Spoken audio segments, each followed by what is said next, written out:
Hello, and welcome to another book review. This time we're going to be touching on Demon Season by Elizabeth James.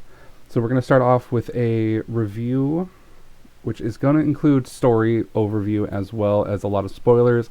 The first thing we're going to be doing is touching on the characters, and then we'll go through the actual plot and kind of what happens in the book. So starting off with the characters, we have Taylor. Taylor is an up-and-coming college student who is dreading the upcoming demon season where the veil is thinner and he can mate with a demon during his dreams. In the beginning, he explains that he's put off by women and the idea of sex due to a traumatic experience with a demon hunter as a child.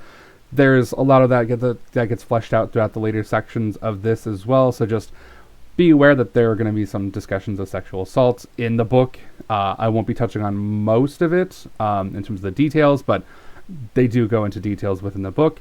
And another worry that he is worried about not mating with a demon, as it's only possible for 3 nights a year, and at some point, if he doesn't, he's just going to have to live his life with the quote-unquote regular humans. The love interest for Taylor is Gabriel. He is the prince of demons and also an incubus. He is protective of Taylor to the point where, by being bound to him, because he's bound to him, Taylor gets special privileges, not typical for most college students, like his own private suite and his own private dorm and stuff. He does give Taylor some crucial info about demons and has informed his human to never share this. Things like sigils and stuff like that help him with his class, but ultimately he can't share it. But of course he does to his best friend, Natalie, Taylor's best friend. She gets bonded to a knowledge demon who she names Ariel, since the humans are the ones who name their demons as a part of that bonding ritual. And then when Ariel takes form, she takes the form of a cat, which is great for Natalie because, she's a demon who feeds on knowledge, so that's good for her. Jordan is Taylor's roommate. He gets bonded to a succubus named Callan, or that he names Callan. And Callan obviously took form from Jordan, so Callan exists in the physical space as well. And we'll touch on kind of what that means in the story overview and also in the tropes as well. But moving into the actual story, Taylor is a demon-bored college student. He is nervous as demon season's here, the time of year when the veil between the demon world and human world is thin. This means that he'll dream of a demon, and if he's lucky, or unlucky in his case, he'll mate that demon. That first night, Taylor ignores the various succubi who are trying to entice him, and he goes after the hand and voice that at first called out to him. The voice comments on how Taylor pulled away, and Taylor replies that he was surprised and just reacted. Turns out that the succubus who he thought he was talking to turns out to be the prince of demon, an incubus. So Taylor then wakes up and finds that he is indeed bonded with his demon, who he hasn't given a name yet. He is talking to the demon in class in his head, since he hasn't given a physical form to him yet, and his teacher asks, who is he talking to, or who, do you want to share? And he says that he hasn't named him, so he is kind of admonished for not naming the demon. So on a whim, he picks Gabriel, much to the teacher's surprise, as that name has historical significance that isn't explained until later. As far as Taylor, he, as I mentioned, has major reservations about sex due to his past with the demon hunter Yolette. He explains his past to Gabriel and is surprised to learn that Yolette's family has been hunting him for centuries. Because of this bonding with the Prince of Demons, the whole college is abuzz. Taylor goes from essentially a nobody to an instant celebrity, and even more so when he gives Gabriel a physical form after their intimate conversation. Yolette's henchmen, because of all this buzz, find him and are using him as bait after kidnapping him for Gabriel to come and, rescue him, if you will. During the incident, Taylor is fatally shot and eventually meets the King of Demons in this kind of limbo state.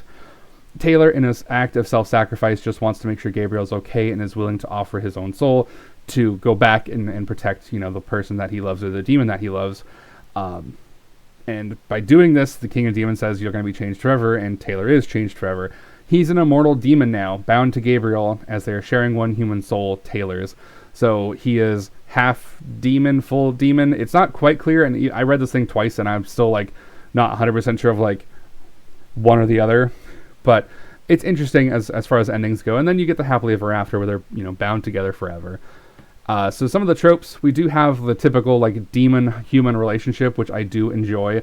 The universe world takes place in a race of demon-born humans who, summon demons, kind of, make bonds with demons, pacts with demons, however you want to describe it. But these pacts go beyond,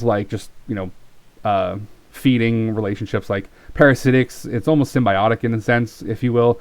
Like the demon can provide knowledge, can provide, guidance, emotional support, this, that, and the other, in return for, being able to feed off their desires, feeding off their emotions, things like that. Taylor's parents is his mom, and the demon dad inside of him. So without having a physical form, he's able to knock up the mom, essentially, and make Taylor, which I think is interesting, that you can have, like, in your dreams, full relationships in that sense. And then, once the pact is made, they can reside in the mind or can be given physical form if given enough energy. So they're kind of acting also as like familiar. Like several of the demons manifest as familiars once they are granted a physical form, like cats, eagles, rats, toads, frogs. I'm not sure if they mentioned them, but I'm just imagining any animal. But some who are able to do so emerge as full demons, human-like bodies and all. And they exist as if you and I were to exist. So I do like this because it's not necessarily just like demons as almost like more like demons as demons, not necessarily demons as like a whole nother species, if you will. Kind of, they exist in this weird kind of in between of like what we would consider a demon as like spiritual energy versus what some other books may have referred to them as like bodies, or like just a species of race, or like yeah. So let's go through and talk about some rankings, because I did enjoy this one. So we'll go through the plot, we'll talk about the characters, the writing style, and all the spicy scenes and stuff like that, and overall what my thoughts were. So as far as the plot goes, I think this is a great book. I really enjoy the plot. It's a bit simple at times, but I don't think that's a bad thing per se, because in its simplicity, it's able to kind of explore other things. It's kind of they find love, somebody, trying to kill one of them or both of them. Love conquers all, saves the day, the power of redemption of love or whatever. I think that's nice, especially since, Taylor is so reserved about just having sex because of his past, and Gabriel is supposedly an incubus, prince of demons, feeds off of it. So it's a very, are they matched well? Everyone thinks they're not matched well, but, Gabriel assumes and assures them that they're matched well. So it's interesting, that kind of, turmoil that some of them go through, especially Taylor. As far as the characters, I also think this is great. I didn't have much problem with the characterizations in this. I got a good sense of who they were. I enjoyed reading about what Gabriel is like inside of Taylor's head, outside of Taylor's head, and the bond that they share, in both different scenarios, and the aspects of dreaming and stuff like that, kind of being able to experience things. And so it's really enjoyable, especially with the characterizations of Natalie and Jordan, their friends, and the relationship they have with their demons. That's kind of not touched on completely, but it is, brought up a little bit in terms of how they interact and what they're like. So I do enjoy that. As far as the writing style goes, I think this is where it shines a little bit weaker.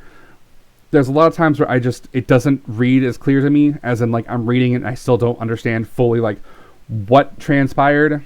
They kind of not play coy, but that might be the best way I can phrase it, in some of the scenes where I'm I don't understand fully what just transpired. And even if it does get explained later, I'm still a little bit lost in the translation of from point A to point B, what the progress, how do we get here, but I think it's written well. I didn't notice any egregious spelling errors, grammatical errors, anything like that.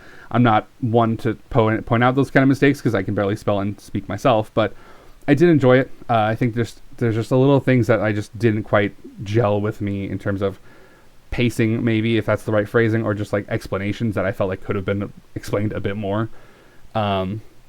And then the spicy scenes. I think the spicy scenes are great as a whole. A lot of them take place in Taylor's mind, so it's a lot of not wish fulfillment fantasy, but you can imagine that. But also because of Taylor's hang-ups with intimacy and sex, he holds off a lot, and not in a bad way. But there's also one scene that could be uncomfy to read, and I don't want to go into too much detail, but it's basically Gabriel says that he can't finish because otherwise he can only finish if it's his one true mate or whatever, and Taylor kind of tries to make him finish despite protests, and it's very much if you're not comfortable with that, this would not be a good read for you. Even Taylor's past, this would not be a good read for you. So it's just very much I couldn't give it quite a 5. So overall, I did enjoy it for what it gave me, but there's some that I was this is not my favorite kind of thing to read. When somebody says no, you should respect that, period. No means no, and you should stop. But because they didn't, I'm just very much could have been done a little bit better, in my opinion. But overall, though, I think this is a pretty decent book. I enjoyed it. Pretty decent. That's actually a bad criticism for me. I think it's a pretty good book. I enjoyed it. I read this when I was on vacation in Idaho, and it was great. I like the story. I like the characters. It's definitely an interesting take on the demon-human relationship, and one that I'm actually a big fan of. And this is kind of an easy book for me to recommend because there's two other ones that I think very much will fit with what I was kind of looking at when I read this, and I thought about after I read and I was reading the other ones. So now that's a kind of a perfect segue to some recommendations, I guess. So let's talk about them. So there's two books that I have, and one of them I have talked about kind of throughout this in terms of like other demon books. I did the review on Warlock in Training, Studies in Demonology by T.J. Nichols. I think that one's also a great parallel to this one in terms of a couple of aspects. Like obviously it's the demon-human relationship, and it's set in a school setting, specifically a wizard school or a warlock school. But that one is more politically focused, and then there's a big overall arcing political kind of like scheme going on with the worlds. One's getting colder, one's getting hotter. You know, it's kind of that whole like tug of war dynamic between the human side and demon side, that kind of dynamic. Demon's Wish, though, is the exact opposite in my opinion. It's a kind of slice of life love story where a demon is summoned and they find that their love is human, and it's a bookstore owner. And it's quite nice. I think both of these are parts of series, because I think Demon's Wish has another book in the series, and I know Warlock in Training does, because I think it's Renegade Warlock or Warlock on Rogue or something like that. So both are great reads. I definitely recommend both. I enjoy both of these books, and I will probably review Demon's Wish at some point in the near future, because I have loved it, and I've talked about it a lot, but I've not done a full proper review on it. But thank you all so much for hanging out. I do like to give a special shout out to my patron, Potato Kingdom. Your continued support month over month means the world to me, my friend, and I appreciate you being here and sticking with me and doing all that you do to help me and make these things a reality. So if you do want to hang out and chat with me in real time, I stream nightly on twitch.tv/ShroudSky. I stream a variety of games from older RPGs like Saga Frontier to visual novels like Arcade Spirits, just to name a few that I'm currently doing right now. I am also on Twitter at ShroudSky, and also I have a Patreon if you ever do feel like you would like to support me. It is by no means required. I appreciate the support that Potato Kingdom gives me, but it is not required for any of you guys to join. But if you do, you can get these videos a few days early. You can also vote in polls on which books you want me to review next. And also you'll get to know kind of all my projects early. So you'll see all the things I'm working on, stuff like that. So I'll have another video posted up there, a review of Monster Crown that should be going up next week, or this upcoming week. So I appreciate you guys hanging out and listening to me ramble on about this book about demons and their human partners. But I hope you guys all have a wonderful afternoon and evening, whatever time it is for you. And I'll see you guys in the next one. Have a good one.